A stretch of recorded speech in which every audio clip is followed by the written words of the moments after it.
Ngayon, magluluto tayo ng pork puchero. Ayan ang aking mga ingredients. Meron tayo dyan pork. Minash ko na yan ng aswete, chorizo, tapos putito, saging na saba, tomato, and then ito'y bagu beans and repolyo, panggulay. Then I am using this tomato sauce, UFC tomato sauce, Filipino style. Okay? Ang garbanzos ko, isinalang ko pa kasi gusto ko gumamit ng garbanzos na fresh. Then, ngayon, next, ang gagawin natin, pina-fry ko yung chorizo. Ipa-fry ko muna itong tatlo para lang medyo matigas yung texture niya. Ang una kong gagawin, fry ko tong chorizo kasi ang habol ko dito para ang kulay niya ay hindi, paprito ko muna siya para ang kanyang kulay kung ano yung pinagprituhan ko dito, yun din ang dyan ko din ipiprito yung saging at saka yung patatas para mapunta sa kulay doon para maganda ang tingnan. Okay, then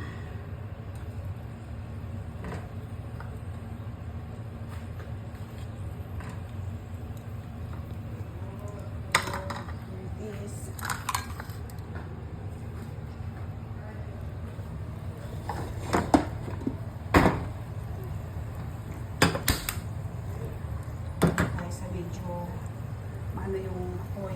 Actually, sinote ko na yung onion at saka yung sinote ko na yung onion at saka sibuyas dito. Kasi gusto ko yung onion at sibuyas hindi siya amoy sunog. So inuna ko siyang sinote, yung tipong lamang brown lang. Kasi ang aroma ng bawang yung tamang brown lang. Huwag yung sunog, huwag din yung hilaw.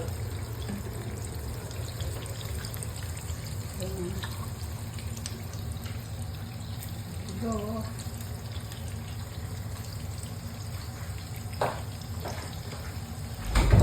Then, ipritihin natin yung chorizo, at saba at patatas.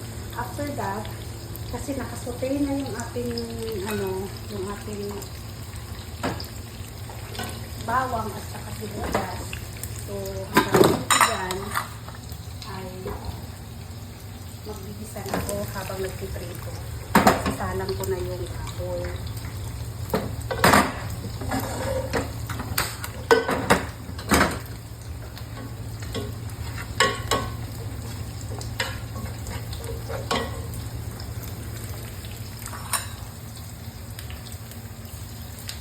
Ito para lang mag-firm, kaya ako piniprito yung chorizo. Kasi pag ginamit mo yan sa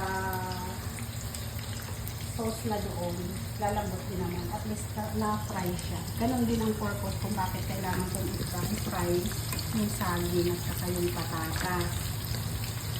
So, para lang siya matigas.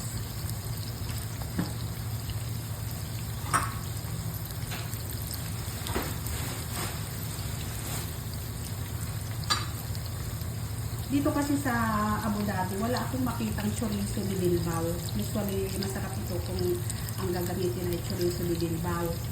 Pilipinas lang ako nun eh. Binundo nga ako, nakakabilo ng dati. Pero hindi naman specific talaga sa binundo. Hindi rin naman kahit saan. Palengke.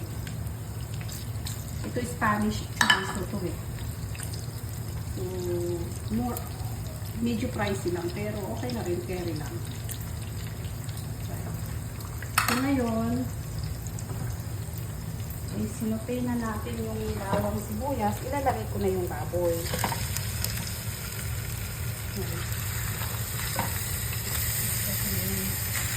Baboy. Okay? Okay, sinupay yung baboy. Pagka nalito na yung baboy na to, pag medyo konting sopay na siya, ang isasabay na natin yung ako kasi ang ginagawa ko, lalagyan mo ng tubig, kasabay ng garbanzos na nilaga kasi kulang yung boiling ng garbanzos. Dito ko na siya ipuputol yung garbanzos. Tapos, lagyan ko na siya ng tomato sauce.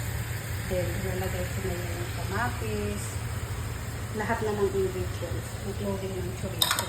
Then, ibuboy mo na silang pare-pareho. At the same time, yun na yun. Luto na. Tapos,